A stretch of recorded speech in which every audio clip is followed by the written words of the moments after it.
दोस्तों नमस्कार, मैं प्रवीण शर्मा। मैं स्वागत करता हूं अपने चैनल पी गेम में। आज मैं फिर हाजिर हूं एक आपराधिक कहानी को लेकर। आज की आपराधिक कहानी है एक निर्दयी लड़की और बेटी की, जिसने अपने पूरे परिवार को ख़त्म कर दिया।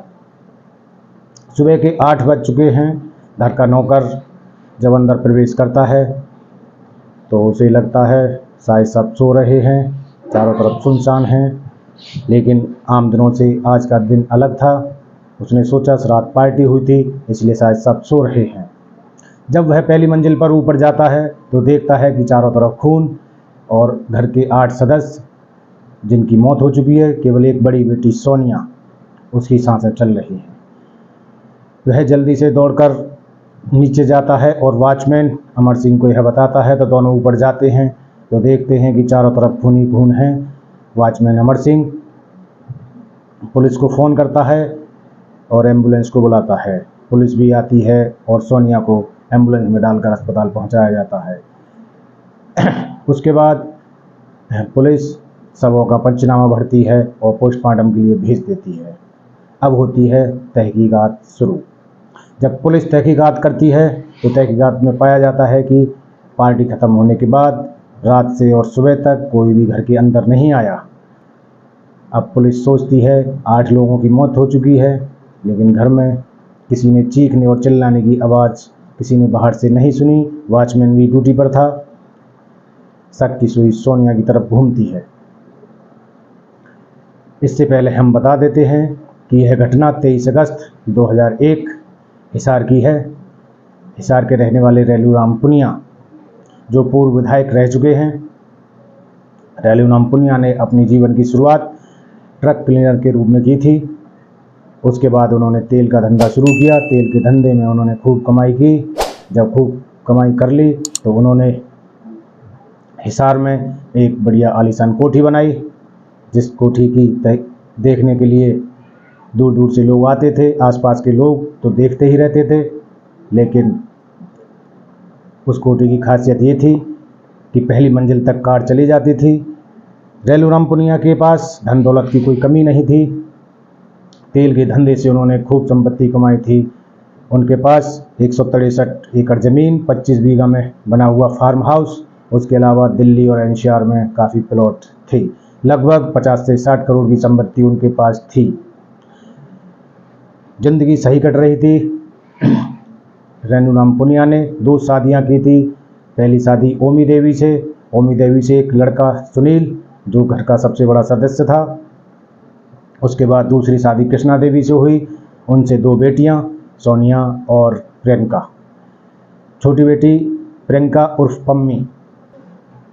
सुनील की शादी हो जाती है शकुंतला के साथ। उसकी 2 बेटियां और सबसे बड़ा बेटा लोकेश। उसके बाद सोनिया पढ़ रही है, कॉलेज जाती है और वह ताइक्वांडो की खिलाड़ी है। ताइक्वांडो खेलते खेलते ही उसे संजीव नाम के एक लड़के से प्यार हो जाता है। संजीव जूडो कराटे का खिलाड़ी था और एक बेहद ही गरीब परिवार से था। दोनों शादी करने की ठान लेते हैं।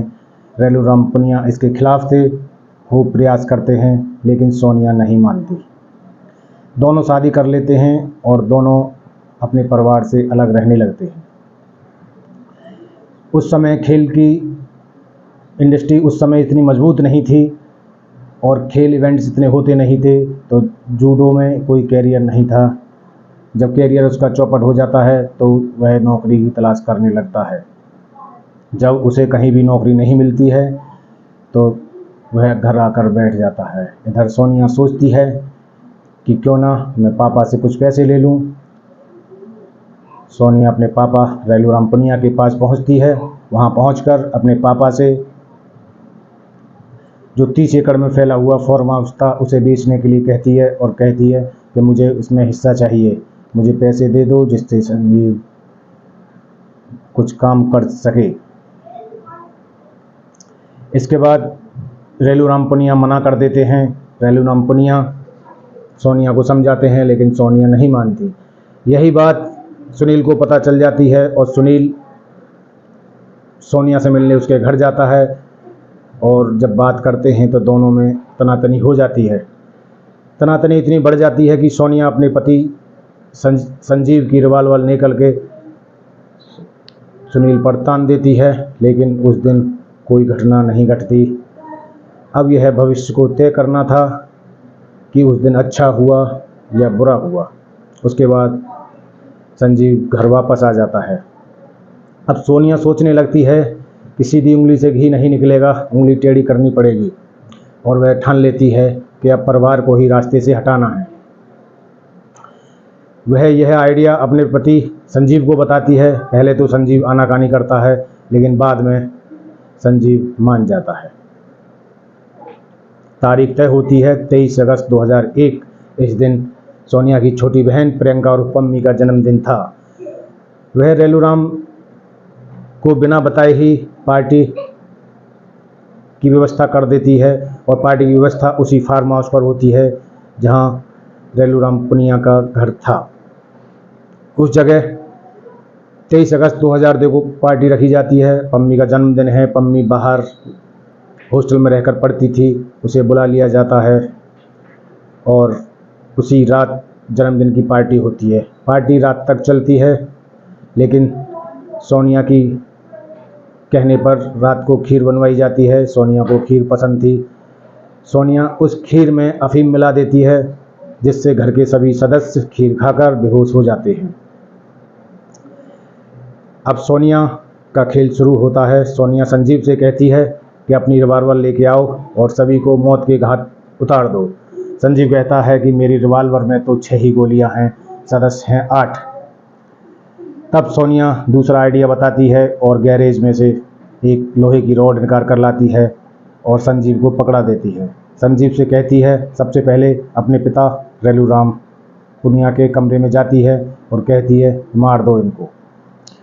संजीव रॉड लेकर के उनके सिर में 2-3 वार करता है और रेलूराम पुनिया की मौत हो जाती है।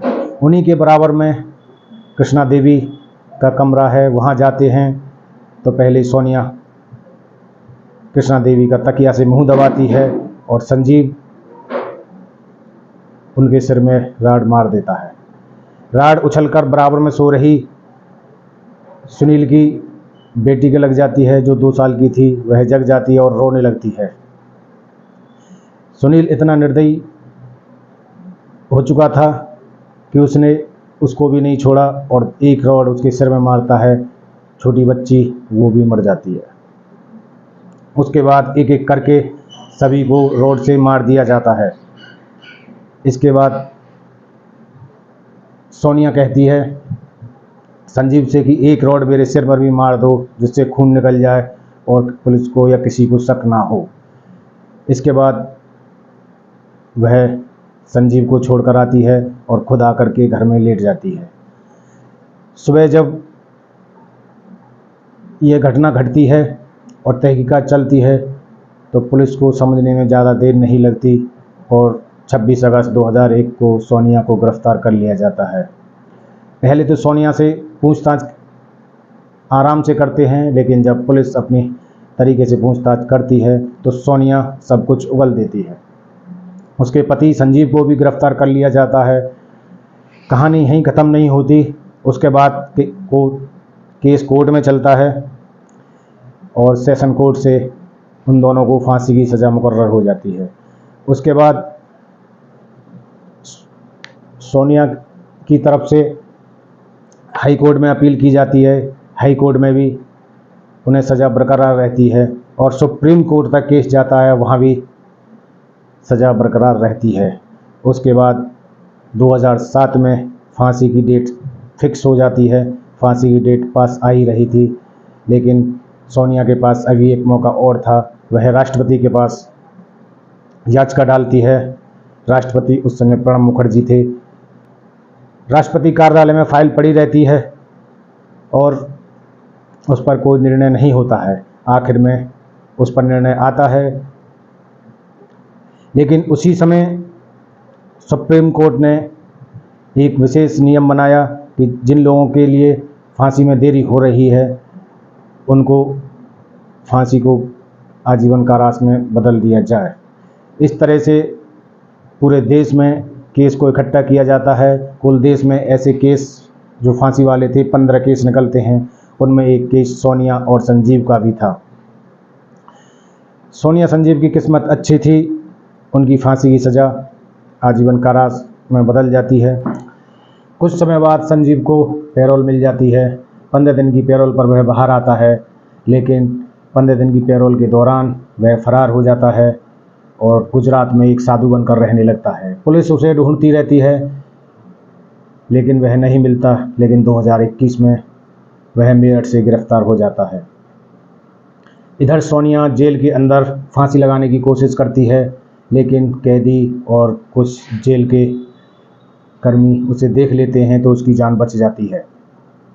भारत का कानून देखिए, जिसे पहले वही कानून फांसी पर चढ़ाने के लिए तैयार था और बार बार अपील किया जा रहा था, वही कानून अब उसे फांसी से बचाने के लिए एक सुसाइड वॉच लिस्ट में डाल देता है, जिससे कि वह आत्महत्या ना कर ले और फिर से उसे आजीवन कारावास काटने के लिए मजबूर करता है।